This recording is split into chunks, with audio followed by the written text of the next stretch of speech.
नमस्ते।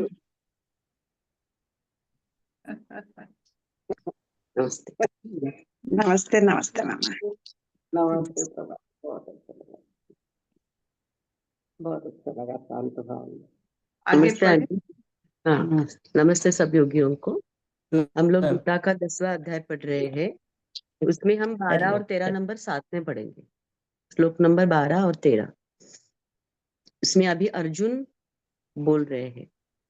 अर्जुन उवाच परम ब्रह्म परम धाम पवित्रम परमं भवान् पुरुषं शाश्वतं दिव्यम् आदिदेवमजं विभुम् आहुस्त्वा मृषयः सर्वे देवर्षिर्नारदस्तथा असितो देवलो व्यासः स्वयं चैव ब्रवीषि मे परं ब्रह्म परं धाम पवित्रं परमं भवान् पुरुषं शाश्वतं दिव्यम् आदिदेवमजं विभुम् आहुस्त्वा मृषयः सर्वे देवर्षिर्नारदस्तथा असितो देवलो व्यासः स्वयं चैव ब्रवीषि मे।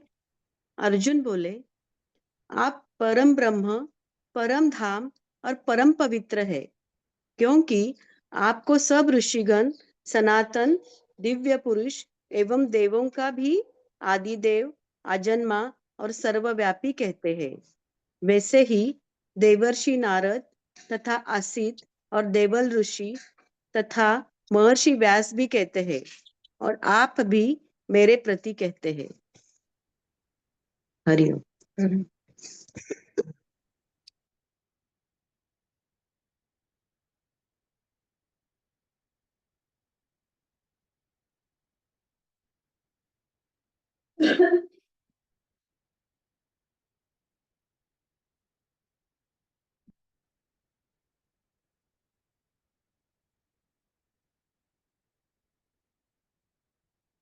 हम अगर एक मनुष्य का गौर से देखें, उसकी बातों को सुने और उसकी जो नजरिया है उससे देखने की कोशिश करें, तो वो एक ब्रॉडकास्टिंग सेंटर जैसा होता है। जो देखा, अनुभव किया, सुना, उससे ही वो कहता है, जिससे रिकॉर्डिंग हो जाती है, वही वो कहता है। तो आप देखो, एक स्तर की मनुष्य इंद्रिय अनुभव के बारे में कहते हैं और एक स्तर की मनुष्य इंद्रियातीत अनुभव के बारे में कहते हैं। इंद्रियातीत अनुभव जो करते हैं वो अपने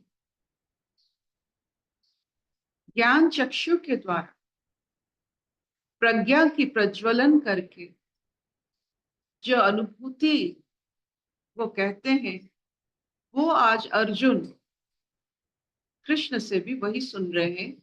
जो ऋषियों को जो अनुभव हुआ है, कृष्ण भी वही अनुभव के लिए अनुभव की बात करते हैं। तो हम इससे झुठला नहीं सकते कि एक स्तर भी है जहां जो अनुभव होता है वो ये संसार से परे का अनुभव बताते हैं। चाहे वो नारद ऋषि हो, देवाला हो, सीता हो या स्वयं व्यास, वो जिन अनुभवों के बारे में बात करते हैं, लिखते हैं, बताते हैं, कृष्ण भी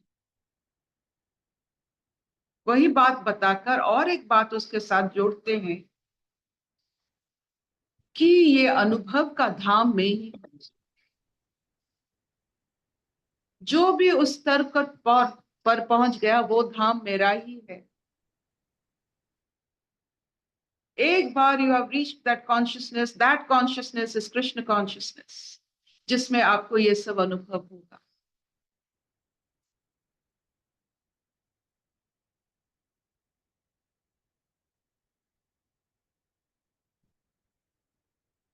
हम भी बचपन में बहुत सोचते थे कि ये कृष्ण कॉन्शियसनेस क्या है। वो एक स्तर है। मृत्यु चेतना का शून्य स्तर है। और जब हम इंद्रियातीत अवस्था में पहुंच जाते हैं, वो कृष्ण कॉन्शियसनेस, वो कृष्ण चेतना।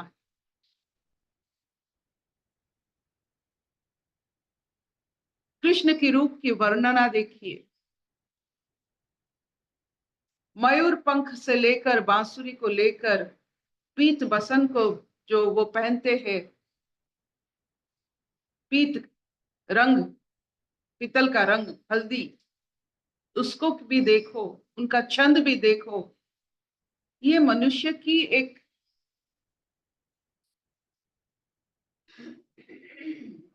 स्टैच्यू नहीं है, वो कॉन्शियसनेस है।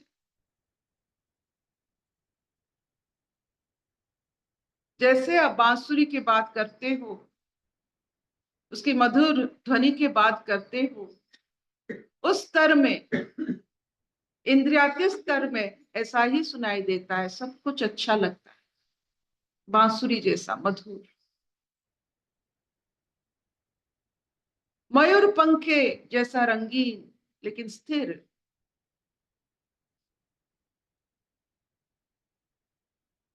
उस चेतना में कृष्ण की जो आधार बताया गया है, उससे अनुभव होकर वो चेतना तक जो पहुंच जाते हैं, वो कृष्ण कॉन्शियसनेस में, जहां से सब चेतना का पूंजी है।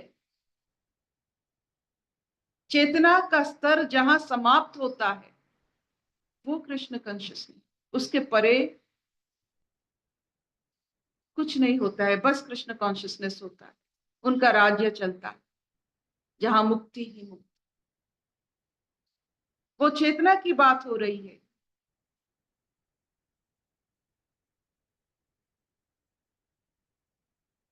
चारों तरफ उजाला ही उजाला उनके वस्त्र के जैसा, सूरज का रोशनी जैसा उनका जो वस्त्र पहनते थे। तो आप देखो, 5 इंद्रियों के लिए कैसे कैसे माध्यम बनाए हैं कृष्ण। कर्ण के लिए बांसुरी,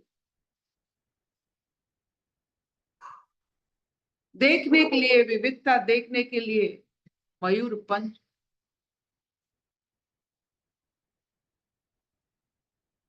वो कस्तूरी लगाते थे, आघ्राण के लिए वो कस्तूरी, खाने के लिए, जीव के लिए वो जो मक्खन,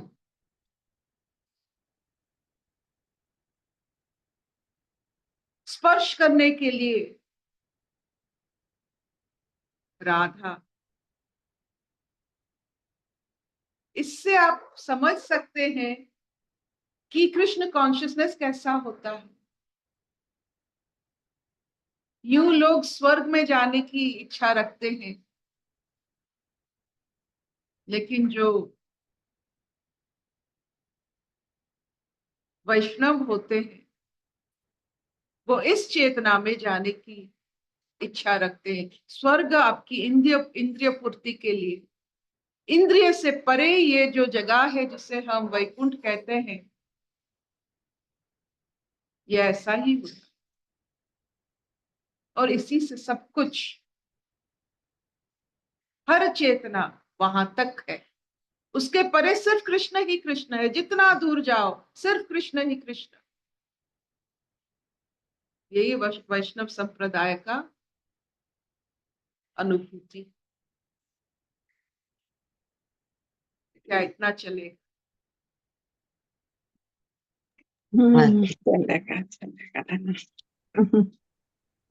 और कुछ नहीं है। आपको इंद्रिय पूर्ति करना है, स्वर्ग जाइए। ना आपको उम्र होगा, ना खाने की इच्छा होगी, ना पीने की इच्छा होगी, सिर्फ इंद्रियों को पूर्ति कीजिए। अच्छा लगे तो वहां की इच्छा रखिए। अगर ये आपको लगता है कि ये बहुत साधारण सी बात है स्वर्ग जाना,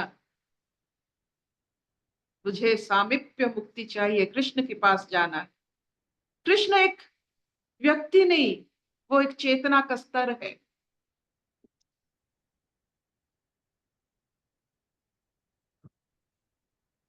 चलिए, आज इतना चलेगा। चलेगा।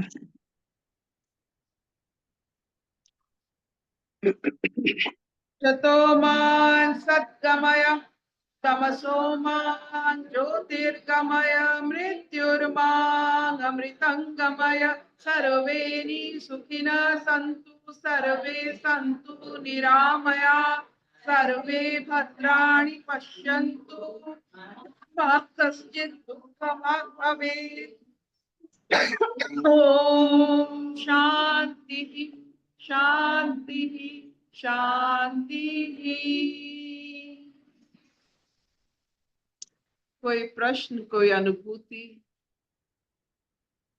कोई वृद्धि शर्मा हाथ उठाए हैं, कुछ बोलिए। वृद्धि,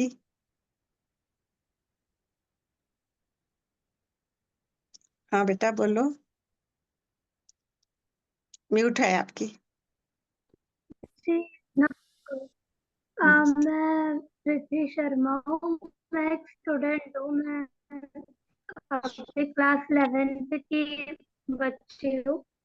तो मेरा प्रश्न नहीं है, मैं अभी अभी कर रही हूँ पैनिक अटैक से। और मतलब अभी मेरा साइकाट्रिस्ट का भी मेरा ट्रीटमेंट चल रहा है। तो मैं मतलब ना ही इसके कारण पढ़ाई कर पा रही हूँ, और मैं हमेशा परेशान रहती हूँ। मेरे को मतलब कुछ भी समझ में नहीं आता है, क्या करना है, कैसे करना है। और अचानक से जैसे खड़े खड़े चक्कर खा के बेहोश हो जाती हूँ मैं। तो म- मुझे मुझे बता के दीजिए ना कि मैं क्या करूँ, क्यों मेरे साथ ऐसा हो रहा है। और बहुत बार तो मैं जैसे भ्रमित भी हो चुकी हूँ, जैसे कि मैं क्या करूँ, कैसे करूँ, कुछ भी मेरे को कुछ समझ में नहीं आता था। और मेरे को ये इस दुनिया में प्रैक्टिकली मेरे को कोई मतलब मन नहीं था प्रैक्टिकली रहने का। मेरा तो खुद का एक इमेजिनरी दुनिया था। तो अभी वो दवाई खा खा के थोड़ा सा तो ठीक लग रहा है, पर वो मेरे को सिर्फ नींद दे रहा है। तो आप बताइए ना मैं क्या करूं। बहुत बढ़िया। विधि, आपको सिर्फ यही करना है। 5 दिन तक बस यही कीजिए। सवेरे उठिए और 8:30-9 तक सो जाइए। अभी मेरा वही चल रहा है, रोज मैं अभी वही कर रही हूँ जब से मेरा साइकाट्रिस्ट का दवाई चालू हुआ है तब से। ये 5 दिन कर लीजिए। फिर आप एक न्यूरोलॉजिस्ट को दिखाइए। आपका ईईजी एक चेक करवाना है, इलेक्ट्रोएन्केफेलोग्राम, एक ईईजी करवा लीजिए, बस उतना है। और जो उसका रिपोर्ट आए मुझे थोड़ा पूछ दीजिए। जी, वो जो आपने जो बोला है ना न्यूरोलॉजिस्ट का, ये एक्चुअल में हो चुका है। तो मेरे को एक्चुअल में ईईजी का रिपोर्ट भेज दीजिए। ओके। ये मैडम डॉक्टर है और पिताजी डॉक्टर है वृद्धि, और उनका नंबर अभी हम देंगे आपको। आप उनके साथ उनका व्हाट्सएप में ये भेज देना।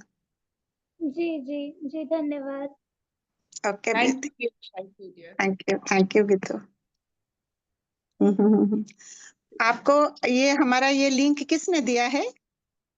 ये मेरे को कृपा अठवानी ने दिया है, जो मैं उनके वहाँ ट्यूशन जाया करती थी, तो ओके उन्होंने ही मेरे को दिया है। ये मेरे को 2 साल से है एक्चुअल में, जो पैनिक अटैक का तुम कौन सा क्लास में हो? मैं अभी 11th क्लास में हूँ। 11th में? हाँ। Okay okay. तुम्हारा पढ़ाई लिखाई ठीक चल रही है? नहीं, बिल्कुल भी ठीक नहीं चल रही है। मैं अपना 11th क्लास अच्छे तरीके से पूरा मैं पढ़ ही नहीं पाई इस तबीयत खराब के कारण, क्योंकि मेरे को ब्रीथिंग प्रॉब्लम होता है।